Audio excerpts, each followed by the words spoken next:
All right, the next idea is geometric progression. We're going to be looking at it in details. God's willing. So we have 5, 10, 20, 40, 80. Here another one, 248, 8 over 5, and so on. So what is the relationship between two consecutive terms? Clearly you can see that you have to multiply this by 2 to get this by 2 to get this by 2 to get this by 2 to get this, and so on. This by 2 to get this, this divide by 5 to get this divide by 5 to get this, and so on. So you can be able to predict the next term. So this differs from an AP. For an AP, we talk about difference. You have to subtract this by this, from this from this, this from this, this from this, and so on.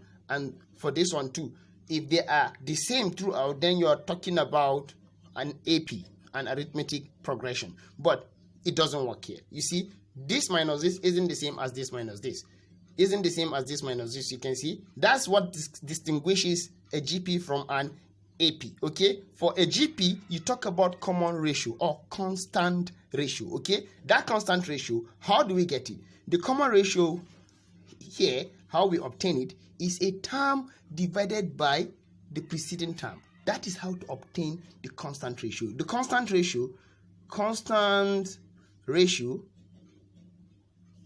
equal to R. That's what we call it. Okay, or common ratio. So for the first, in the first AP, in sequence, in the first sequence, in one like this, in one R, you can see it is going to be the same if I take 10 over 5, or if I take 40 over 10, okay, over 20, or it's still the same as 80 over 40. You see, this is always producing the same thing. That's what makes it a GP. And if I come here in 2, I'm going to have, what do we have? 40 over 200. Notice the way I do it. It's a term divided by its preceding term. Not this divided by this, or this divided by this. No. It has to be a term by its preceding term. So this is always also the same as 8 over 40. Also the same as 8 over 5 divided by 8. And so on. All of them will produce 1 over 5. All of them, if you check. All of them will produce 1 over 5. So this is an example of what? A GP. Okay. So how do we deal with terms in a GP? Terms in a GP. Terms in a GP. The end term of a GP. End term. This is end term, right? Of a GP. If I know that it is a GP, then I can get its end term. So the end term of this GP, if A equals to the first term of a GP, and then R equals common ratio,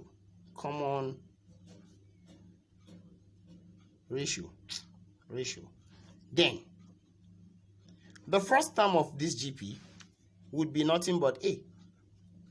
The second term of this GP is going to be this A times the common ratio. That is how it is. See, right?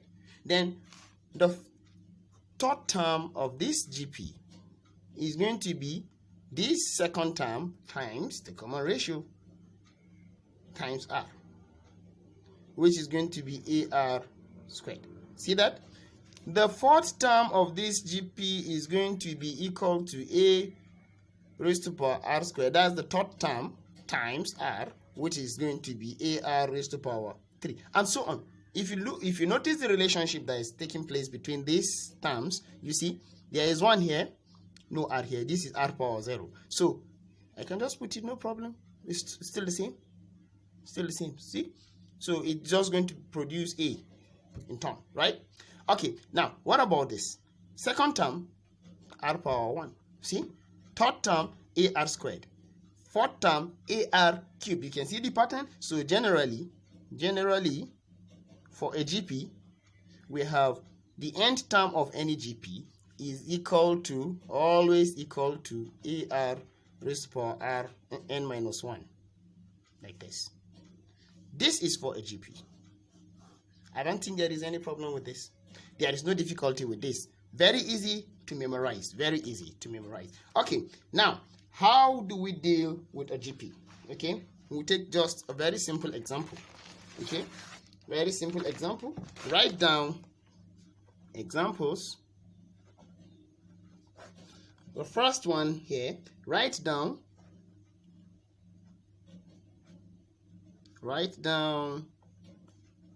the common ratios. Common ratios of the following GPs. The first one, the first GP is 64, 32, 16, 8, continuously. Dot, dot, dot, 3 dots. B. The next one is 1/4 minus half, 1 minus 2. Dot, dot, dot, 3 dots. C. 0.05, then 0.5, then 5, then 50, dot, dot, dot. Okay, that's it. Now, how do we get the common ratio? The common ratio, like I said, solution A. Common ratio, if you look at this GP, if you look at it, we have 64, 32, let me quote it, 64, 32, 16, 8, dot, dot, dot. You can predict the next term, actually. So, now, the common ratio is a term divided by its preceding term. If I like two consecutive terms, if I like this over this, or this over this, or this over this, and so on, right? So, that means that it's going to be, let me take this and this, 32 over 64, okay? Which is going to produce a half. So, my common ratio here is half. B. In B, we have half, 1/4 minus half, 1/4 minus 1/2, 1 minus 2, dot, dot, dot, right? So, the common ratio here is going to be equal to, this over this, not this over this, okay? Minus 1/2 divided by 1/4, or this over this, or this over this. So, this is going to, in turn, give me 1 minus 1/2 times 4 over 1. Invert it, right? This division changes to what? Multiplication. So we're going to have this. It's going to be minus 2. See? So the common ratio here is equal to minus 2. R is equals to minus 2. See? If I do the same for this one, it's going to give me minus 2. If I do the same, this and this is, in fact, this one is the easier one to deal with, okay? Or the easiest one to deal with. Okay, now C.